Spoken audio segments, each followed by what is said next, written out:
there you are, happily recording or mixing away in GarageBand, when suddenly, without warning, this thing.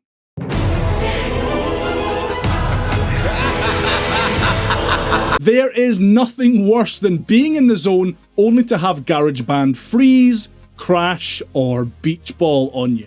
It's the worst.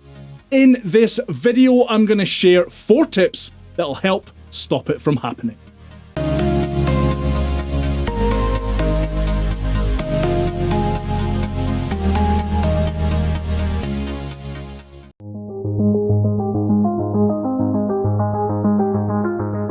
If you're using a lot of software instrument tracks in a project, you may find that GarageBand has trouble playing back smoothly or will crash completely.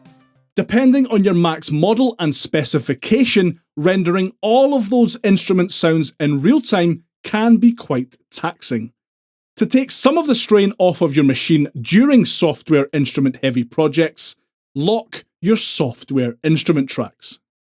Right or control click on any of your project's track headers and select Configure Track Header. In the menu that pops up, you want to check the Show Track Lock box. This will add the track lock icon to all track headers in your project. Next, click the lock icon on all of the software instrument tracks in your project. Bear in mind though that you won't be able to make any edits to these tracks once they're locked. Hit the spacebar when you're done and GarageBand will go through the process of freezing these tracks. What's happening here is that the locked tracks are being bounced to an audio file and saved to your GarageBand project file as an AIFF file. This makes them far less taxing to play back and should help keep your project running smoothly.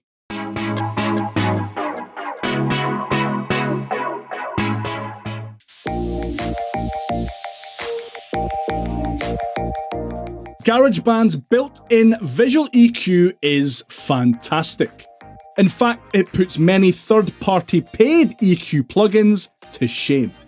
One of its best features is definitely the analyzer, which gives you a visual representation of the frequencies at play in real time.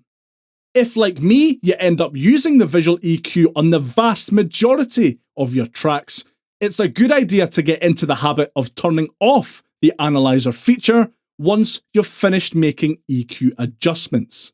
In larger projects, dozens of these real-time EQ analyzers going at the same time can really bog down your system.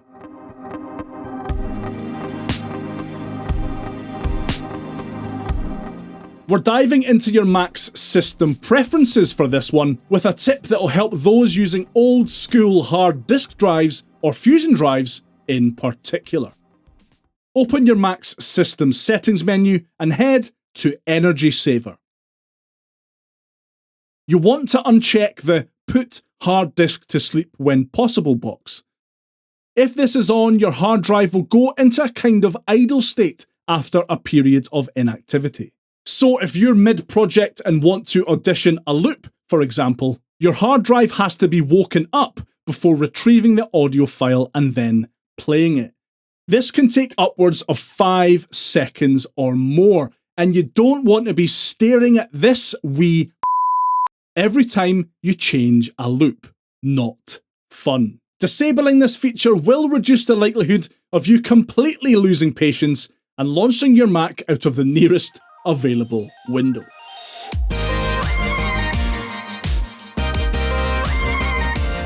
Finally, and this might sound a little bit obvious, but make sure you close all other programs on your Mac when you're recording, mixing, or mastering in GarageBand. Facebook can wait, just close them all.